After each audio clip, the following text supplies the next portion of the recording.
الحمد لله وحده والصلاة والسلام على من لا نبي بعده أما بعد السلام عليكم ورحمة الله وبركاته Barakallahu fikum à chacun et chacune d'entre vous d'être présent ici aujourd'hui dans cette conférence online, une conférence quand même de l'Institut Nadwi. Vous savez, l'année dernière, le mois de Ramadan, on pensait vivre un mois unique en son genre. Mais Allah subhanahu wa ta'ala nous redonne cette année un mois quasi pareil, même s'il y a quelques différences, bien entendu. Le confinement l'année dernière était peut-être plus strict que cette année, wallahu a'lam. Mais malgré tout, cette année, eh bien, nous n'avons pas accès à la masjid pour Salat al-Fajr. Nous n'avons pas accès pour Maghrib. Et surtout, nous n'avons pas accès pour Isha et pour Salat al-Tarawih. Et donc, c'est un Ramadan confiné ou mi-confiné en fonction de l'endroit dans lequel nous sommes. Mais malgré tout, le Ramadan, il est là et le Ramadan, il est là. Le Ramadan, comme vous savez, eh bien, c'est un moment très important dans la vie du musulman et de la musulmane et dans l'année de la croyante et du croyant. Il s'agit pour nous de profiter au maximum de ce mois de Ramadan-là pour tout simplement améliorer notre vie. Cheminer vers Allah subhanahu wa ta'ala. Celui ou celle qui avait déjà commencé à cheminer, eh bien il s'agit pour lui d'approfondir sa relation avec Allah subhanahu wa ta'ala. Et celui et celle qui n'avait pas encore commencé cela, eh bien Allah tabaraka wa ta'ala nous donne une occasion pour cela, pour revenir vers lui. Et ce genre d'occasion, le mois de Ramadan, c'est justement des occasions qu'il faut absolument attraper. Il serait bête de passer ce mois de Ramadan et de ne pas se faire pardonner par Allah subhanahu wa ta'ala, mais surtout recommencer à cheminer vers Allah subhanahu wa ta'ala. Ce qu'on avait pensé aujourd'hui pour inaugurer quelque part cette série de conférences que nous aurons pendant ce mois de Ramadan avec différentes chouyours, Inch'Allah, tous les dimanches, c'est d'introduire un peu une notion dont on parle beaucoup, et c'est important d'en parler. Bien, parfois, on en parle plus pendant le mois de Ramadan. Essayez de définir ce terme, de voir de quoi on parle lorsqu'on dit tazkiyatun nafs, la purification intérieure, la purification du cœur. Dans le Coran, Allah subhanahu wa ta'ala nous parle de cela. Allah subhanahu wa ta'ala nous en parle et dit wa nafsin wa ma sawaha فألهمها فجورها وتقواها قد أفلح من زكاها وقد خاب من دساها. Allah subhanahu wa ta'ala, il va dire wa nafsin wa ma sawaha, et par l'âme, et celui qui l'a harmonieusement façonné. Et ensuite Allah il dit فألهمها فجورها وتقواها, et lui a alors inspiré son fujur, son immoralité, de même que sa piété, wa taqwaha. Dans cette âme-là, eh bien, il y a ces deux pans qui existent, ces deux potentiels qui existent. Cette âme-là, cet être humain-là, peut aller vers le mal, comme il peut aller vers le bien.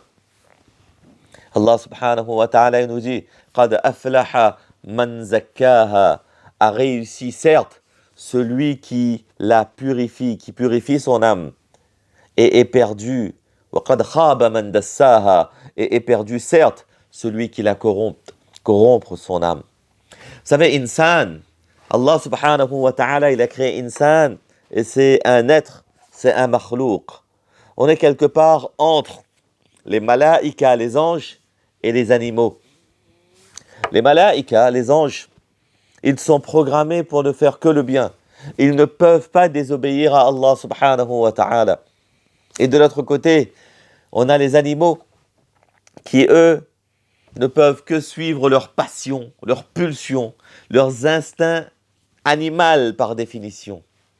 Et l'être humain, lui, eh bien, il peut aussi suivre son instinct, mais il peut aussi obéir aux ordres d'Allah subhanahu wa ta'ala.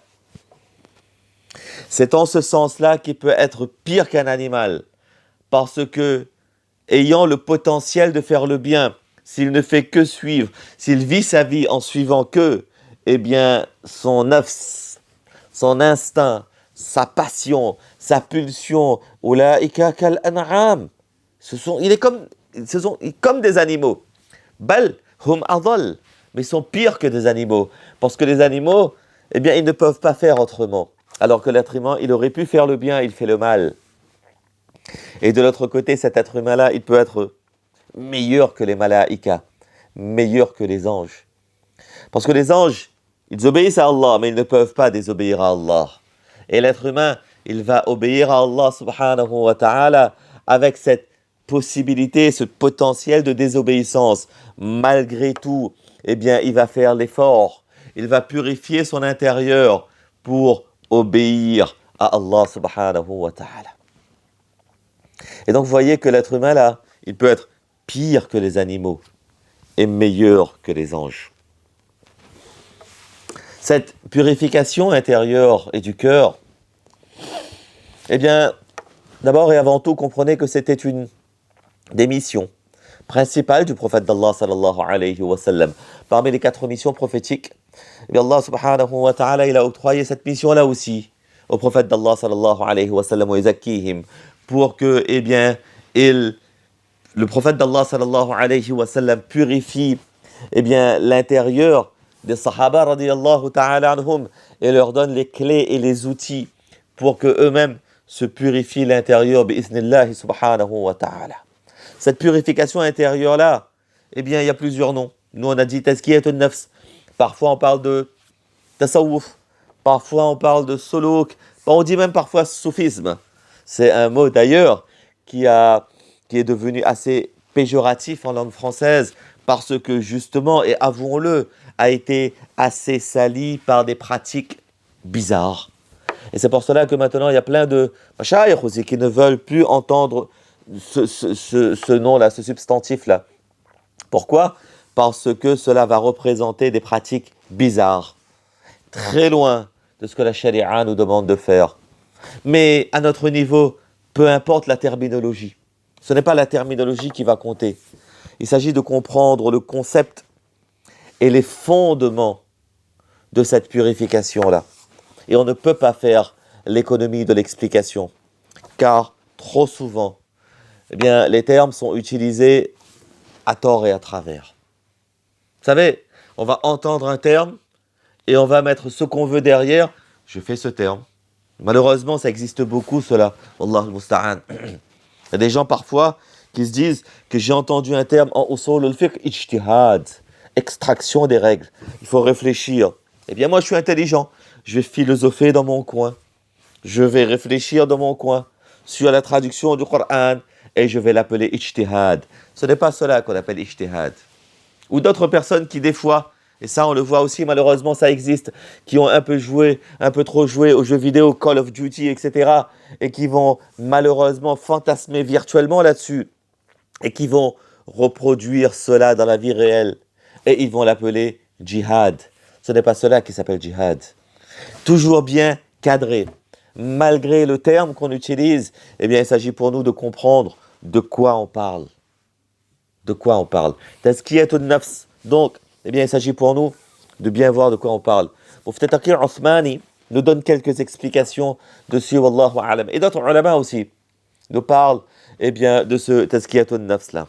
Tazkiyatun nafs, je vous l'ai dit, c'est un des objectifs, une des missions majeures du prophète d'Allah sallallahu alayhi wa sallam. À côté de l'enseignement du Coran, à côté de l'enseignement du Coran, de la sagesse, etc., on parle aussi de cette purification. C'est une matière, quelque part, à part entière, qui est enseignée, comme on le fait aujourd'hui, mais pas seulement, qui est expérimentée dans le sens qui est vécue par les ulama. Cette purification intérieure, eh bien, c'est une expérience de vie, quelque part. On appelle cela, comme je vous ai dit, tasawwuf, tariq, suluk. C'est un sujet très vaste.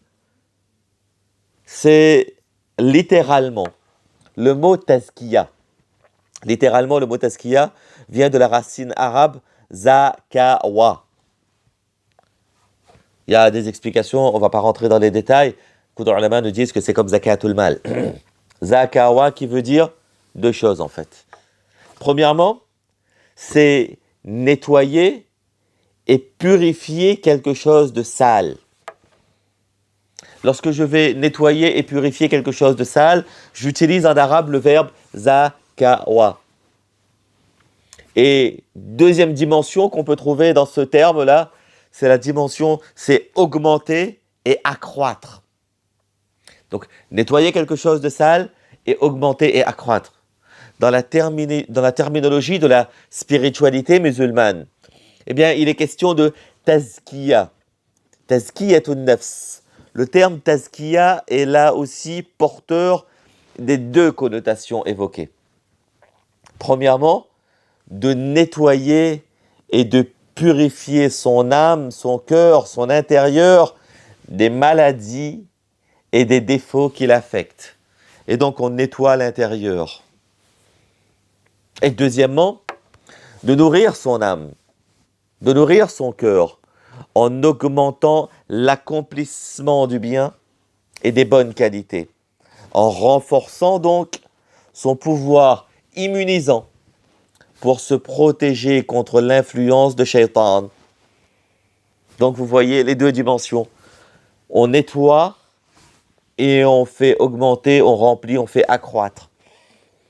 À partir du moment où l'âme et le cœur n'arrivent plus à assumer ses fonctions spirituelles, cela veut dire qu'il est malade. Et il devient alors nécessaire de le traiter. Tout comme lorsqu'on a une maladie physique, on le traite. Eh bien, lorsqu'on a une maladie spirituelle, on doit traiter cette maladie. Cette thérapie-là, c'est justement l'objet de la tazkiyatun nafs.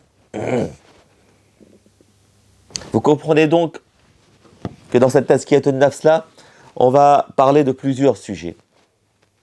Le premier sujet, c'est le point de départ.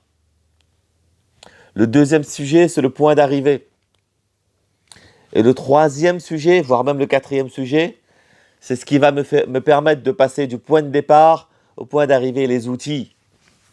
Le point de départ, c'est quoi? Ce sont les maladies spirituelles. Maladies spirituelles. Hasad, l'envie, la jalousie, le mauvais regard, etc., etc. Tout cela, maladies spirituelles. Riya, l'ostentation, kibr. Le point d'arrivée, ce sont les qualités spirituelles. Qu'est-ce qui va me permettre de passer du point A au point B? Ce sont les outils. Et dans les outils, nous avons deux types d'outils. Nous avons les outils adaptés à tout le monde, les outils quelque part génériques. Le dhikrullah, se protéger le regard, se protéger tout cela. Eh bien, tout cela, ce sont des outils qui sont adaptés à tout le monde, qu'Allah tabaraka wa ta'ala a donné à tout le monde. Et ensuite, nous avons des outils qui sont plus adaptés à telle maladie qu'à telle maladie, à telle personne qu'à telle personne. Et ça aussi, eh bien, nous allons le voir. Et ça aussi, ce sont des sujets de la tazkiyatun nafs. La tazkiyatun nafs, ce n'est pas un sujet quand on a un temps, un dimanche du mois de Ramadan. C'est un sujet de tous les jours. De se purifier notre intérieur et faire attention à ce que ça reste pur, c'est eh bien, un sujet de tous les jours. Pour nous montrer quelque part l'importance de cette tazkiyatun nafs, Allah subhanahu wa ta'ala, il fait plusieurs serments. Il en fait 11 avant de déclarer que celui qui purifie son âme aura réussi. Et celui qui ne purifie pas son âme aura échoué. Allah dit وَالشَّمْسِ وَضُحَاهَا وَالْقَمَرِ إِذَا تَلَاهَا وَالنَّهَارِ إِذَا جَلَّاهَا وَاللَّيْلِ إِذَا يَغْشَاهَا وَالسَّمَاءِ وَمَا بَنَاهَا وَالْأَرْضِ وَمَا طَحَاهَا وَنَفْسٍ وَمَا سَوَّاهَا فَأَلْهَمَهَا فُجُورَهَا وَتَقْوَاهَا قَدْ أَفْلَحَ مَنْ زَكَّاهَا وَقَدْ خَابَ مَنْ دَسَّاهَا. Et donc comprenez que Allah subhanahu wa ta'ala fait tous ces serments-là. Et ensuite, eh bien, il va nous donner l'importance de la tazkiyatun nafs. Tazkiyatun nafs, eh bien, important, on vient de le dire, mais Mufti Taqi Uthmani nous dit que, eh bien, lorsqu'on dit juste un terme, comme je l'ai dit tout à l'heure, sans définir, sans cadrer le concept, et c'est là qu'on risque des dérives. C'est pour cela que ça existe partout d'ailleurs. Et c'est des dérives que les ulama, qui sont visionnaires, nous montrent du doigt. Regardez le mois de Ramadan. Le mois de Ramadan. Les ulama nous disent qu'il est extrêmement important de parler des règles juridiques. Et rappeler les règles juridiques. Parce que ça vient de la part d'Allah subhanahu wa ta'ala et du prophète d'Allah sallallahu alayhi wa sallam.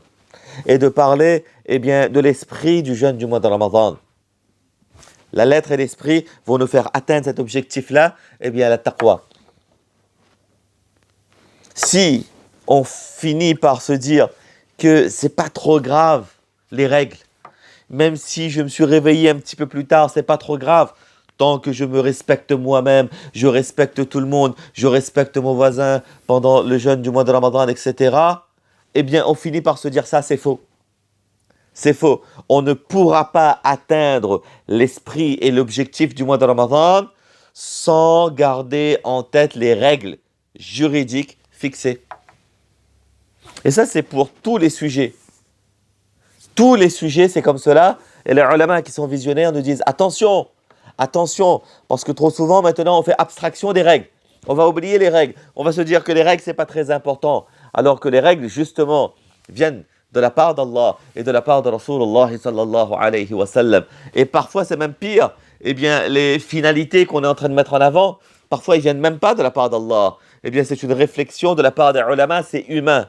Et on va faire primer la réflexion humaine sur les règles divines de la part d'Allah subhanahu wa ta'ala. Qu'est-ce qui va nous permettre, la chose numéro 1, l'ingrédient numéro 1 qui va nous permettre d'atteindre la finalité du mois de Ramadan, l'objectif du jeûne du mois de Ramadan, ce sont les règles fixées par Allah. Tout simplement. Si je ne suis pas les règles juridiques, les règles du jeûne, je ne peux pas atteindre les objectifs fixés par Allah subhanahu wa ta'ala pendant ce mois de Ramadan.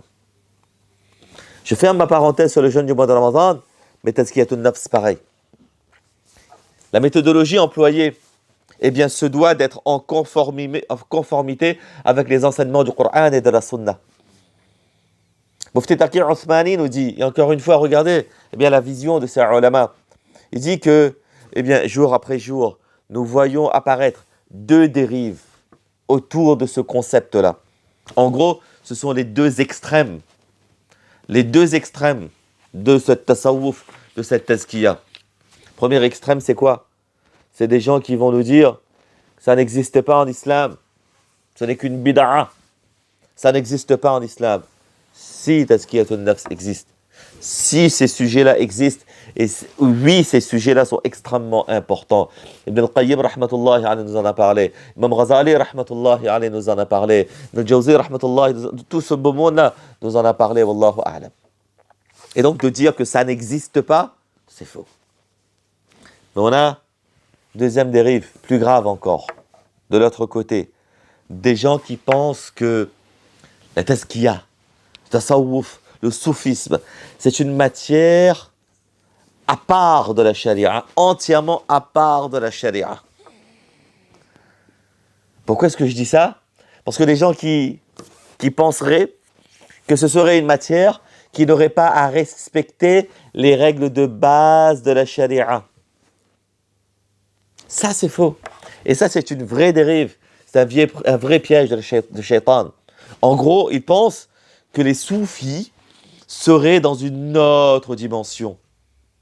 Et de fait, ils vont adopter des actions mystérieuses et inconnues de la charia. Vous savez, on l'a déjà vu, wallah al-musta'an, des gens qui tournent et qui veulent décoller. Ça n'existe pas dans notre islam. Ça n'existait pas à l'époque des Sahaba, radiyallahu ta'ala anhum. Et parfois, on leur demande d'où ça vient. Il dit que c'est un ilm ladunni. C'est un ilm parallèle, un chemin parallèle de communication entre eux et Allah subhanahu wa ta'ala. Na'udhu billah, na'udhu billah, na'udhu billah. Ce n'est pas cela, la tazkiyatun nafs. Ce n'est pas cela, le tasawwuf. Ce n'est pas quelque chose qui ne respecterait pas les règles de la charia. La tazkiyatun nafs, c'est une matière support justement pour qu'on respecte la charia. La tazkiyatun nafs, c'est cette matière transversale qui fait que on va respecter la charia. La tazkiyatun nafs, eh bien justement, eh bien, elle va nous aider à respecter la charia. Elle n'est pas là, na'oudhu billah, pour nous dire qu'à partir de maintenant, toi tu es exempté, tu fais ce que tu veux. Non, non, non, non, ça c'est pas possible. C'est de la même façon que le ikhtilat, de la même façon que cette promiscuité-là, eh bien, elle est interdite, eh bien, dans tous les autres cadres, dans le tazkiyatun nafs, elle sera interdite. De la même façon que mentir est interdite, là aussi c'est interdit. De la même façon que la musique est interdite, là aussi ce sera interdit. Cette tazkiyatun nafs là, il faut bien comprendre, wallahu a'lam, qu'elle va nous permettre, lorsqu'on va purifier notre intérieur, eh bien elle va nous permettre d'impulser des bons a'mal, d'impulser une bonne dynamique dans notre vie. Lorsque je vais nettoyer mon intérieur, eh bien je vais pouvoir commencer à faire de bons a'mal. Ensuite, ça va m'accompagner dans mon cheminement. Lorsque l'intérieur sera nettoyé, eh bien, Inch'Allah, ça va jaillir sur l'extérieur. Eh bien, ça va m'accompagner, eh bien, dans mon cheminement vers Allah subhanahu wa ta'ala. Et troisièmement, et on va le voir tout de suite, ça va faire en sorte de faire valider mes a'mal. Lorsque j'ai par exemple une qualité comme ikhlas, eh bien, mon amal sera validé auprès d'Allah subhanahu wa ta'ala. Lorsque l'intérieur, il est sale, lorsque l'intérieur, il est invalide, et passez-moi le terme, à ce moment-là, les a'mal extérieurs qui ne reflètent pas l'intérieur ne seront pas acceptés par Allah subhanahu wa ta'ala. Et donc, ce que je disais, c'est que cette tazkiya-là n'est pas une matière étrangère ou indépendante de la charia. C'est une partie de la charia. En effet, vous le savez comme moi, que les commandements, les ordres et les interdits sont de deux types. Les ordres et les interdits sont de deux types. Premièrement, ceux liés au monde extérieur, au monde visible. Par exemple, la salah, ça se voit. Le jeûne, ça se voit. Le hajj, ce sont des choses qui se voient. Allahu a'lam. Et deuxième type d'ordre que nous avons, eh bien, lié à notre monde intérieur, non visible donc. Parfois, certains ulama vont dire que première catégorie, ce sont les actions, les a'mal. Deuxième catégorie, ce sont les qualités, les caractéristiques. Cette deuxième dimension, invisible à l'œil nu, eh bien, elle est très importante. Car souvent, elles vont prendre le pas, elles vont dominer et elles vont donc générer nos actions et donc donner le là à notre extérieur. Notre intérieur, il est très important. On va prendre un exemple, ikhlas, la sincérité. C'est une qualité qui n'est pas physique, non tangible, qui ne se touche pas. On ne peut pas toucher ikhlas, on ne peut pas voir ikhlas, il siège dans le cœur. C'est un ordre d'Allah subhanahu wa ta'ala que d'acquérir cela. Fa'budillaha mukhlisan lahu ad-din. C'est-à-dire que lorsque nous faisons n'importe quelle action, eh bien notre intention première doit d'abord être de satisfaire Allah subhanahu wa ta'ala. Pas seulement dans nos ibadat, pas seulement dans nos actions cultuelles, mais aussi dans notre vie, dans nos actions de la vie quotidienne. Par exemple, lorsque j'agis avec mes parents, eh bien j'agis pour Allah subhanahu wa ta'ala, j'agis avec mon épouse, eh bien j'agis pour satisfaire Allah subhanahu wa ta'ala, j'agis avec mes enfants, j'agis pour satisfaire Allah subhanahu wa ta'ala. Lorsque par exemple, eh bien, lorsque je donne un cadeau à quelqu'un, eh bien si je donne pour satisfaire Allah subhanahu wa ta'ala et pour suivre la sunna du prophète d'Allah sallallahu alayhi wa sallam, Inch'Allah il y aura ikhlas. Mais si on donne afin que les gens voient, afin que les gens disent « Waouh, il est généreux, il est gentil, etc., etc. » Ou alors si on attend quelque chose en retour, eh bien les ulama disent que c'est haram. « Wala tamnun tastakthir » et ne donne pas dans le but de recevoir davantage. On donne pour Allah subhanahu wa ta'ala. L'action est la même, donner un cadeau. mais les résultats ne sont pas les mêmes. Et qu'est-ce qui va changer, qui va faire qu'on va partir d'un extrême à un autre? Eh bien, c'est cette caractéristique intérieure, invisible à l'œil nu, qui s'appelle ikhlas. Si on le fait pour Allah, pour suivre la sunnah, il y a ikhlas. Et si on le fait avec autre intention, pas d'ikhlas. Et si pas d'ikhlas, pas de récompense. Et si pas de récompense, problème. Cette qualité intérieure, là, donc invisible, qui fera de cette action-là, qui transformera cette action en ibadah à part entière ou non. Vous savez que sourire, c'est une ibadah lorsqu'il y a ikhlas. Et ikhlas veut aussi dire, ikhlas, ça veut dire sincérité pour Allah, en respectant les règles d'Allah subhanahu wa ta'ala. On revient à ce qu'on a dit tout à l'heure. On revient sur ce qu'on a dit tout à l'heure. Sourire, lorsqu'il y a deux conditions. La première condition, c'est respecter les règles d'Allah. Quelles règles d'Allah lorsque je vais sourire? Eh bien, ne pas sourire à une personne à laquelle je ne devrais pas sourire. Ça existe.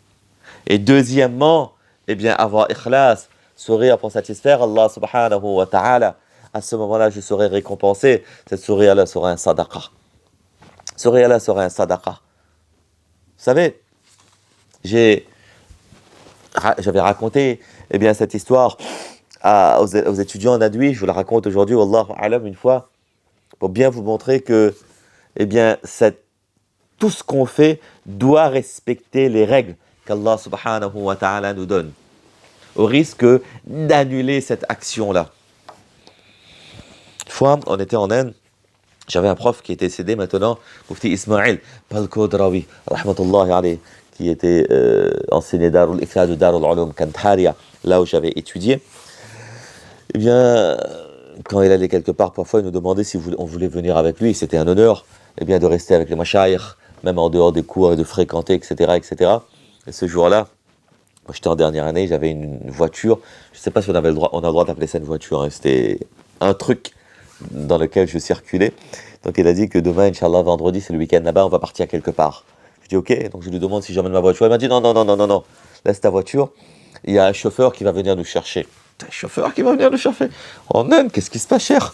Un chauffeur, ok, très bien. Et il dit on aura un véhicule qui va beaucoup plus, qui vaut beaucoup plus que ta voiture. Ok. Donc le lendemain, j'arrive, on attend devant la madrasa, devant chez lui, sur la route, donc sur le bord de la route, et j'attends. Et là, tout d'un coup, je vois le bus qui arrive, et Cheikh, il fait comme ça. Et c'est là où je comprends que le chauffeur en question, c'est le chauffeur du bus. Et la voiture, le véhicule qui vaut plus que ma voiture, c'est le bus. Khair, Inch'Allah, on rentre dans le bus. On rentre dans le bus, et là, on s'assoit, alhamdoulilah, il y a de la place. Et lui, il va s'asseoir à côté de la vitre, derrière. Et moi, je m'assois à côté de lui. Et donc, on roule. Et vous savez comment ça se passe? On est étudiant. Qu'Allah subhanahu wa ta'ala nous pardonne ses erreurs. On est étudiant. Trop souvent, on essaye un peu d'impressionner nos mashayikh, etc. Ou alors, on surjoue un peu. On surjoue un peu. Et ça aussi, ce fait de surjouer-là, elle est corrigée dans la tazkiya. Surjoue un peu, c'est comme ça, malheureusement. Et à un moment donné, le bus, il est plein. Et Cheikh, il regarde dehors. Et je vois une vieille dame. Vous savez, les vieilles dames hindoues qui sont habillées, le ventre un peu dehors, mais c'était une très vieille dame, skina. Et elle rentre dans le bus et elle reste debout. Et le bus là-bas, c'est assez dangereux lorsqu'on reste debout. Et moi, je me dis, sans réfléchir en fait, je me dis que cette dame, elle reste debout, etc. Le akhlaq, le bon comportement serait que je lui donne ma place, etc., etc. Et en plus, peut-être que dans mon subconscient, c'était « Chéri, va être content de moi. » Allahu musta'an. Vous voyez, les deux conditions n'étaient peut-être pas respectées, je m'en souviens plus. Première condition, je vais vous en parler, les règles. Et deuxième condition, c'est ce qu'il y avait dans le cœur. Mais en tout état de cause, eh bien, je me mets debout, Chéri, il n'a pas vu. Chéri était en train de regarder debout. Je me mets debout et je dis à cette dame de s'asseoir. Au moment où cette dame s'assoit, Chéri, il est là. Eh bien, lorsqu'il va voir, va sentir, il va se lever comme un ressort. Mais vraiment, hein, il va rebondir comme un ressort et il va sortir de sa place, il va laisser la dame s'asseoir, il va partir au milieu. Juste la moitié de regard qu'il m'a fait, j'ai bien compris que j'étais mort, que j'ai fait une bêtise. Et effectivement, lorsqu'on est sorti dans le bus, c'est là où je me suis pris mon savon et il m'a dit que jamais une dame étrangère ne s'est assise à côté de moi. Jamais une dame étrangère n'a touché, ne m'a effleuré. Et toi, aujourd'hui, ben, je dis non, mais je bredouillais, non, mais je ne pouvais pas parler en fait. Et c'est là où je me suis rendu compte que l'erreur, elle était là. C'est que je voulais faire akhlaq, je voulais faire akhlaq, bon comportement, mais je n'ai pas respecté les règles. Parce que si je voulais vraiment, j'aurais dû dire, ah cher, on va laisser cette dame s'asseoir, ou alors je ne me lève pas parce que, eh bien, je ne peux pas laisser cette dame s'asseoir à côté d'un étranger, etc., etc. Allahu alam, il y avait plein de moyens possibles. Mais ne pas respecter la règle, eh bien, ne peut pas donner de résultats corrects. Et c'est là où on se trompe souvent aujourd'hui. On se dit que, eh bien, même si la règle, eh bien, on arrondit les angles, on ne peut pas le faire. Parce que très souvent, les règles sont divines. Et les finalités que nous on vise, elles ne sont même pas divines. Wallahu a'lam. Et donc, ce que je disais tout à l'heure, c'est que le faire pour Allah subhanahu wa ta'ala, cette ikhlas-là, parce que je parlais de ikhlas tout à l'heure, elle est transversale. Ça touche aux ibadat, à la salat, à la tilawa, au dhikrullah, mu'amalat, etc., etc. Wallahu a'lam. Même dans ma transaction aussi, eh bien, il doit y avoir ikhlas. Et comprenez une chose très importante. La ikhlas, la sincérité, est aussi importante que la salah, que la prière. La ikhlas, la sincérité, est aussi obligatoire que la salah, voire même plus obligatoire que la salah. La ikhlas est aussi obligatoire que le jeûne du mois de Ramadan. Souvent, on a tendance à croire que la sincérité, là, c'est pour les vieilles personnes, c'est pour les mashayikh, c'est pour les muqarrabin, c'est pour les proches d'Allah. Non, non, non, non, non. Non, non, non, non. C'est un ordre de la part d'Allah subhanahu wa ta'ala. Si pas de ikhlas, pas de sincérité, les actions ne nous bénéficieront point. Et plus grave encore, elles seront souvent nocives à notre spiritualité. Si je fais une action, je n'ai pas ikhlas, mais j'ai le contraire de ikhlas, j'ai l'ostentation. Cette action-là, elle est nocive. Je fais la prière, je sais que les gens me regardent, je fais avec beaucoup de concentration, mais je ne le fais pas pour Allah, je fais pour les gens, na'oudhu billah. Ça s'appelle ostentation. Shirk khafi, le petit shirk, parce que je ne le fais pas pour Allah, je le fais pour un autre qu'Allah subhanahu wa ta'ala. Ikhlas donc, c'est cette qualité du cœur là, ce n'est pas un luxe, ce n'est pas quelque chose qui est un bonus, c'est un must have, c'est quelque chose que je me dois d'avoir, même si je ne le vois pas, mais je dois travailler dessus, sur cette qualité intangible, invisible, mais que je me dois d'acquérir.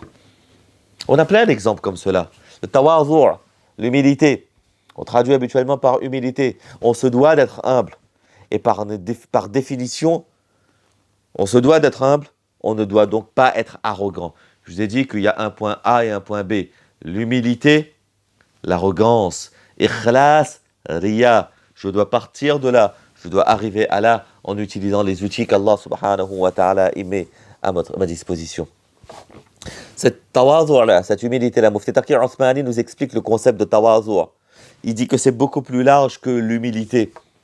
Et son explication, elle est, mashallah, ajib. Il dit quand on rencontre quelqu'un, on peut parfois faire montre d'humilité. Et l'expression, elle est vraie. Faire montre d'humilité, montrer l'humilité. Lorsque je montre l'humilité, je peux en réalité montrer une face et dans mon cœur, il y a une autre face. Je peux en réalité montrer une humilité et être arrogant dans mon cœur. C'est ce qu'on appelle parfois la fausse modestie. Agir d'une façon humble, mais dans son cœur, penser que moi je suis meilleur que lui, mais je me baisse la tête, je me courbe le dos, je parle avec des mots doux, etc. Ce n'est pas cela le tawazu' qui est demandé en islam. Ce n'est pas cela l'humilité qui est demandée en islam. C'est cette humilité-là qui va sortir du cœur et qui va impacter les a'mal des jawarih, qui va impacter les actions des membres de mon corps, de ma langue, etc., etc. C'est ça qui s'appelle tawazu'. Le tawazu', le hadith, le prophète d'Allah sallallahu alayhi wa sallam dit que cela nous élève. Man tawaza'a lillahi rafa'ahu Allah. Celui qui s'humilie pour Allah, Allah il l'élève. Le tawazu ne se montre pas. Le tawazu, l'humilité, est un état d'esprit et du cœur qui se construit et qui se cultive. Comment l'avoir? En pensant que moi je suis rien. En pensant que moi je suis rien sans ce que Allah il m'a accordé. Si je suis riche et j'oublie Allah, eh bien je commencerai à penser que tout ça m'appartient, tout ça c'est à moi, que c'est moi qui ai fait, c'est à cause de mon travail, c'est moi qui ai fait, et ça va générer cette maladie spirituelle-là, le kibr, le takabbur, l'arrogance. Même si en apparence, je tends à montrer le contraire, mais la réalité du cœur, elle est différente. Et Allah nous a montré des exemples d'arrogants. Qarun, dans le Coran. Dans sa richesse, il a oublié Allah. Il n'est pas interdit d'être riche. Il est interdit d'oublier Allah dans son état. Qarun, il était riche, il a oublié Allah. Et il n'a donc pas été shakir, reconnaissant. Le shukr, autre qualité dont nous devons faire preuve dans notre relation avec Allah subhanahu wa ta'ala. Et donc tout ce que je suis en train de vous dire là, ce ne sont que des exemples de certaines obligations de la part d'Allah subhanahu wa ta'ala, invisibles, intangibles, certes, mais obligatoires quand même. Et de l'autre côté, on a dit, on a le shukr, on a le tawazu, on a ikhlas, etc., etc. Et de l'autre côté, on a les interdictions, les interdits, des maladies du cœur et de l'esprit qui ne sont pas matérielles, mais qui peuvent avoir des conséquences désastreuses. Par exemple, la jalousie, le hasad, c'est haram. Pareil pour l'orgueil, l'arrogance. Et rappelez-vous, c'est ça qui a privé Shaitan du paradis. Shaitan, il a été privé du paradis à cause de cela. Et ces défauts spirituels-là, comme je l'ai dit, ont des conséquences très graves. Ils réduisent parfois à néant nos a'mal, nos actions. Et elles peuvent nous priver du pardon d'Allah. Shaitan, c'était quelqu'un qui, à l'époque, était abid, adorait Allah. Shaitan, c'était l'un des grands adorateurs d'Allah. Mais lorsqu'Allah lui a donné un ordre, il a désobéi à cet ordre parce qu'il avait un défaut, ce kibr-là, ce takabbur-là. Il n'avait pas l'humilité, il n'avait pas le tawazu', il avait l'orgueil. Et donc il a répondu à Allah subhanahu wa ta'ala, non seulement, eh bien, il a été repoussé, mais en plus, il a été privé du pardon d'Allah subhanahu wa ta'ala. Et jusqu'aujourd'hui, on se souvient de lui comme Rajim, comme Mardoud. Pourquoi? Parce que, eh bien, il avait ce kibr-là, ce takabbur-là, cet orgueil-là, eh bien, qu'il a privé des miséricordes d'Allah subhanahu wa ta'ala. On a plein d'exemples comme cela. Par exemple, on a une nuit, Laylatul Qadr. Là, pendant le mois de Ramadan, Inch'Allah, tout le monde va attendre, va essayer de trouver ce Laylatul Qadr. Cette nuit-là, qu'on appelle nuit du destin, eh bien, qui est une grande nuit, qui est une nuit chargée de bienfaits. Qu'Allah subhanahu wa ta'ala, il pardonne énormément de gens, autant de gens que de poils des chefs de la tribu des Banu Kalb. Allah, il va pardonner beaucoup de gens. Mais parmi les gens qu'Allah ne pardonne pas, c'est ceux qui ont bourse, c'est ceux qui ont l'animosité, l'inimitié dans leur cœur. Lui, Allah ne pardonne pas. Et il s'agit pour nous donc d'enlever tout cela pour ne pas être privé du pardon d'Allah subhanahu wa ta'ala. Combien de personnes nous avons vues, eh bien, qui avaient l'inimitié, même entre frères, entre sœurs, qui se chamaillaient. Il y en a un qui est parti, et ensuite l'autre qui dit, eh bien, comme j'aurais voulu me faire pardonner, comme j'aurais voulu lui parler une dernière fois, et ensuite tu pleures, mais c'est trop tard. Et subhanallah, il y a des gens qui sont partis aujourd'hui, on se souvient d'eux. Ah ouais, lui, il avait ça. Subhanallah, maintenant, il est parti. À quoi ça a servi toute cette animosité? À quoi ça a servi, eh bien, toute cette inimitié-là, Wallahu al-musta'an. Mes frères, mes sœurs, ces péchés-là sont mortels. Limités dans le temps, parce qu'un jour, on va mourir. Ces défauts vont partir avec nous, mais elles vont gâcher, eh bien, notre elles vont gâcher notre éternité. Ces péchés-là sont mortels parce que souvent, elles sont cachées et malheureusement, trop souvent, jusqu'à la mort, on ne les voit pas, on ne veut pas les voir. Par exemple, l'ostentation. Quelqu'un, il va donner en charité, il donne beaucoup, il donne beaucoup. Mais son objectif, c'est que les gens disent « Oh, comme il est généreux ». Pareil pour celui, le prédicateur qui va parler d'Allah. Pareil pour le mujahid fi sabilillah. On a un hadith très connu là-dessus. S'il ne le fait pas pour Allah, eh bien, il sera dans le feu de l'enfer qu'Allah nous préserve. Dans un autre hadith, le prophète d'Allah sallallahu alayhi wa sallam, il dit Man salla yura'i faqad ashraka billah. Wa man sama yura'i faqad ashraka billah. Celui qui fait la prière, yura'i, pour qu'on le voie, pour montrer aux gens, faqad ashraka billah. Il a fait shirk, il a associé Allah subhanahu wa ta'ala. Ces maladies-là, ce n'est pas des maladies comme ça, de détail. Quand on a un temps, je vais m'en occuper. Ce sont des qualités et ce sont des maladies intérieures extrêmement importantes, bien qu'elles ne se voient souvent pas. On ne le sent pas. Ce sont, je vous l'ai dit, ce sont des coefficients multiplicateurs ou annulateurs des a'mal. Multiplicateurs ou annulateurs des a'mal. Si, eh bien, j'ai ikhlas, j'ai tout cela, ma prière, eh bien, elle va gagner en qualité. Si je n'ai pas ikhlas, ça annule ma prière. Le prophète d'Allah sallallahu alayhi wa sallam nous dit dans un hadith Ittaqun nar walaw bi shiqqi tamra. Préservez-vous du feu de l'enfer, même avec un petit morceau de date. On se pose la question, une telle petite action, comment est-ce qu'elle peut avoir autant de valeur? Eh bien, elle peut avoir autant de valeur si elle est accompagnée des qualités intérieures nécessaires. Ikhlas, j'ai donné la date, mais pour Allah. A contrario, beaucoup d'actions peuvent être exterminées si elles s'accompagnent de maladies spirituelles, comme l'ostentation, et on vient d'en parler.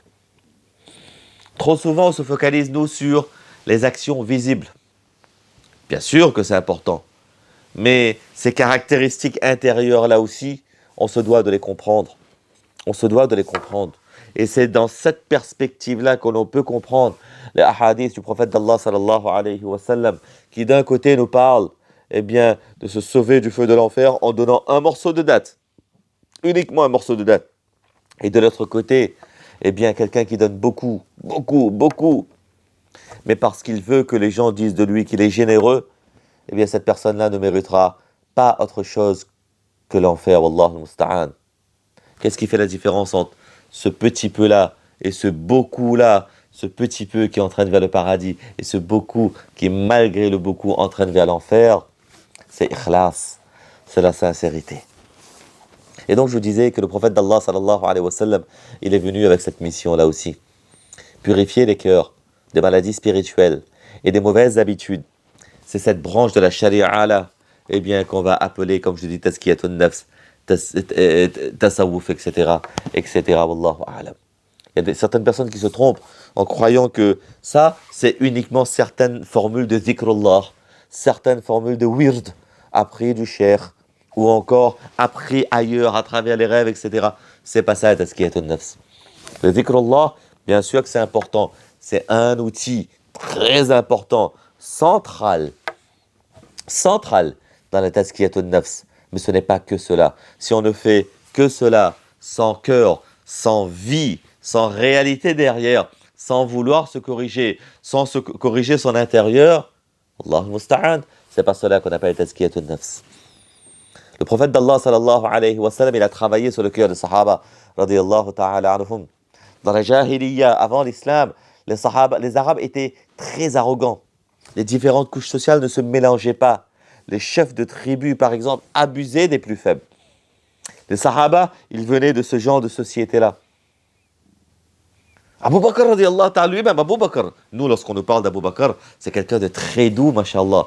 Avant l'islam, Abu Bakr, eh bien, il était quand même... Une fois, il était en train de crier avec son subalterne, avec son employé. Le prophète d'Allah voit cela, que Abu Bakr est en train de mal lui parler, et il dit c'est pas possible que, eh bien, tu sois quelqu'un qui est en train d'insulter comme cela. Il était, et que en même temps tu es siddiqin. Abu Bakr radiallahu ta'ala anhu, avant, il était vraiment colérique. Mufti Taqi Osmani nous dit, et je me base sur lui pour nous dire qu'Abu Bakr, eh bien, il faisait parfois de l'orgueil avant l'islam. Il était arrogant avant l'islam. Avant l'islam. Mais après la tazkiya du prophète d'Allah sallallahu alayhi wa sallam, Abu Bakr, il est devenu quelqu'un de très calme, de très doux. Même comme quand les autres s'énervaient, il restait très calme. On a l'histoire, l'heure est déjà avancée, on a l'histoire une fois, Abu Bakr et Omar un jour, ils se sont un peu... Ça arrive, il y a eu un désaccord entre deux amis, ça arrive. Ils ont eu des accords. Omar radiallahu ta'ala anhu, Abu Bakr, il a levé la voix. Omar, eh bien, Abu Bakr a levé la voix, Omar il est parti. Il est rentré chez lui. Abu Bakr plus tard, il s'est rendu compte, j'ai levé la voix. Il revient pour s'excuser. Omar rentre chez lui, ferme la porte. Abu Bakr, il va voir le prophète d'Allah sallallahu alayhi wa sallam. Abu Bakr qui a tort, il a levé la voix. Il va voir le prophète d'Allah sallallahu alayhi wa sallam. Omar, il réfléchit de son côté. Il se dit que je n'aurais pas dû faire ça. Je n'aurais pas dû faire ça. Et lui aussi, il va aller voir le prophète d'Allah sallallahu alayhi wa sallam. En le voyant arriver au loin, Abu Bakr, il est déjà présent. Abu Bakr, il appréhende le fait que le prophète d'Allah sallallahu alayhi wa sallam va peut-être crier avec Omar ou ne pas être content avec Omar parce qu'il s'est chamaillé avec Abu Bakr. Abu Bakr, radiallahu, a dit tout de suite au prophète d'Allah sallallahu alayhi wa sallam, il n'y est pour rien, c'est de ma faute. Il n'y est pour rien, c'est de ma faute. Cette personne-là qui avant était tellement arrogante, maintenant regardez son humilité, comment est-ce qu'il est humble, pas de problème à reconnaître que c'est de ma faute devant tout le monde, ya Rasulallah. Ne lui dis rien, ya Rasulallah, c'est de ma faute. Ali radiallahu ta'ala anhu, il faisait partie de la haute sphère, des Qurayshites comme le Banu Hashim. Ali radiallahu ta'ala anhu. Un jour, il y a quelqu'un qui a manqué de respect au prophète d'Allah sallallahu alayhi wa sallam. Ali n'a pas supporté, il est allé se battre contre lui. Ali gagne, il est assis sur la poitrine de la personne. La personne le regarde et la personne va cracher sur son visage. Et Ali radiallahu ta'ala anhu, il va le lâcher. Les gens lui demandent, mais pourquoi? Pourquoi tu étais en train de gagner? Tu étais en train de gagner. Et en ce sens, il va dire qu'avant, je le faisais pour Allah subhanahu wa ta'ala, pour l'honneur du prophète d'Allah sallallahu alayhi wa sallam. Lorsqu'il a craché sur mon visage, eh bien, j'étais en colère et j'avais peur de le faire pour moi maintenant. Et donc, je le lâche. Parce que ce n'est pas pour moi que je fais. C'est pour Allah subhanahu wa ta'ala et pour le prophète d'Allah sallallahu alayhi wa sallam. Rappelez-vous, al-hubbu lillahi wal-bughdu lillah. Aimer pour Allah et détester pour Allah. Pas pour notre ego, pas pour notre nafs, pas pour nous-mêmes, pour Allah subhanahu wa ta'ala. Vous savez, pour traiter une maladie physique, parfois c'est plus facile que la maladie spirituelle. Pourquoi? Parce que la maladie physique, très souvent, eh bien, il y a les symptômes. Si on regarde le Covid, parce que c'est l'actualité, eh bien, les scientifiques nous disent que il est plus facile, eh bien, de mettre en quarantaine, on va dire, ceux qui ont des symptômes. Il y en a qui n'ont pas de symptômes, et parfois, eux, ils sont plus dangereux pour la société, pas pour eux-mêmes, pour la société, parce qu'on ne sait pas qu'ils sont atteints de maladie, eh bien, ça va prendre sur les autres, bi'iznillahi subhanahu wa ta'ala. Et on ne les met pas, eh bien, en septaine ou en quarantaine. Là, quelque part, pareil. Lorsqu'on a une maladie physique, on a des symptômes, on a de la fièvre, on est faible, etc., etc., eh bien, on va pouvoir se faire soigner. Mais la maladie spirituelle, très souvent, ça ne se voit pas. Si on ne veut pas s'en occuper, et si on ne va pas, eh bien, voir des mashayikh, des chouyours, qui ont cette expérience-là, et qui vont nous pointer les défauts, les problématiques, on ne s'en rend pas compte. Combien d'entre nous, mais vraiment, combien d'entre nous sommes conscients et peut affirmer que effectivement j'ai cette maladie, je suis arrogant, je n'ai pas le tawazu, mon regard, eh bien, il se balade trop, ma langue, elle n'est pas sous contrôle. Tout cela, ce sont des maladies spirituelles. On ne sait pas, parce que très souvent, on ne s'en rend pas compte. Eh bien, il s'agira pour nous, eh bien, de commencer à s'en occuper, de commencer à faire notre audit spirituel, de se faire aider par les ulama et par les mashayikh, de se faire accompagner par cela, mais surtout de ne pas se mentir. Parce que la pire des personnes à qui on peut mentir, c'est à soi-même. Eh bien, on ne va pas se mentir. Et on a besoin, comme je l'ai dit, d'un médecin spirituel, le cheikh, qui va pointer les problématiques et qui va traiter ces maladies. Parfois, je vous l'ai dit, eh bien, ces traitements-là sont des traitements de zikrullah. De zikrullah. Le zikr en lui-même, là, ce n'est pas un objectif. L'objectif, ce sera ihsan. Eh bien, parfois, eh bien, ce sera des traitements plus personnalisés. Allahu a'lam. Il y a des traitements plus personnalisés. Parfois, les mashayikh, je n'ai pas le temps de vous en raconter, une prochaine fois, Inch'Allah, comment est-ce que les mashayikh, parfois, en fonction de la personne, il dit que lui, il a le kibr, eh bien, lui, c'est ce traitement-là. Lui, c'est ce traitement. Même maladie, traitement différencié en fonction de la personne. Wallahu a'lam. Et donc, tazkiyatun nafs, c'est tout cela. Je vous ai dit tout à l'heure, ne nous trompons pas sur les objectifs de la tazkiya. Ce ne sont ni les rêves, ni la lumière, ni je commence à faire eh bien, de la tazkiya. Et je vais utiliser ici le mot soufisme parce que certains l'utilisent. Pourquoi? Mon objectif, c'est eh bien, que je me mette à produire des miracles, des karamas. A'udhu. C'est pas ça l'objectif de la sharia. C'est pas ça l'objectif de la tazkiyatun nafs. Parfois, ça arrive pour les mashayikh, mais ce n'est absolument pas eh bien, l'objectif de la tazkiyatun nafs. L'objectif de la tazkiyatun nafs, la purification spirituelle intérieure du nafs, doit se faire en respectant scrupuleusement les critères du Coran et de la Sunna. Les critères de la Sunna et les critères du Coran et les critères de la Sunna. Ceux qui vont se dire qu'on n'est pas obligé de respecter les règles de la sharia, c'est faux, c'est encore une fois un piège de shaitan. C'est un piège de shaitan. Et donc pour terminer, j'aimerais aussi vous dire, Allahu a'lam, dernière partie de ce cours, que cette purification-là, eh bien, ça doit eh bien, concerner tous les aspects de notre vie. Notre ibadat aussi, bien entendu, mais aussi par exemple les mu'amalat. On doit purifier notre mu'amalat, on doit le faire pour Allah subhanahu wa ta'ala. C'est très important. Par exemple, eh bien, ne pas voler. Mon Cheikh Ashraf Ali Thanwi, rahmatullahi alayhi, eh bien, il faisait très attention à ce que ses étudiants, à ce que les gens qui étaient sous sa coupe, eh bien, ils ne trichaient pas. Par exemple, il avait des gens qui venaient avec lui, il disait, mais pour ton enfant, par exemple, ça vous le connaissez, je vous ai déjà raconté l'histoire, son fils, je crois que son fils avait 13 ans, il dit que, mais tu as payé combien dans le train? Tu as payé le prix enfant ou le prix adulte? Il dit, mon fils, il est assez court, j'ai pu payer le prix enfant, et le prix enfant, c'est jusque 11 ans. Bon, Shafet Hanwi Rahmatullah était en colère. Pourquoi en colère? Parce que tu n'avais pas le droit de le faire. Et il dit en plus que eh bien, la chaîne ferroviaire, elle était nationalisée à l'époque, eh bien, tu as une dette vis-à-vis de tous les Indiens. Le jour du jugement, tout le monde viendra te chercher des comptes. Et donc, à charge pour nous aussi de faire très attention à cela aussi, wallahu a'lam, à notre vie de tous les jours, à des choses qui parfois nous considérons que ça n'a rien à voir avec notre dîn. Bien entendu que ça a à voir avec notre dîn. Donc maintenant, eh bien, dans notre cheminement de salik, dans notre cheminement vers Allah subhanahu wa ta'ala, on va faire attention à ce qu'il y a à l'intérieur, mais on va faire attention aussi à tous les aspects de notre vie. Il serait hors de question de se dire que d'un côté, je commence mon cheminement vers Allah pendant ce mois de Ramadan, et de l'autre côté, je continue à faire des crédits ribawi à la banque, na'oudhu billah. D'un côté, je commence à faire mon mois de Ramadan de manière scrupuleuse, et de l'autre côté, je continue à manger n'importe quoi, des choses haram. Non, non, non, non, non, non, non. Eh bien, l'une des qualités qu'on se doit d'avoir à travers cette tazkiyatun nafs là, c'est justement d'assainir notre vie de A à Z, wallahu a'lam.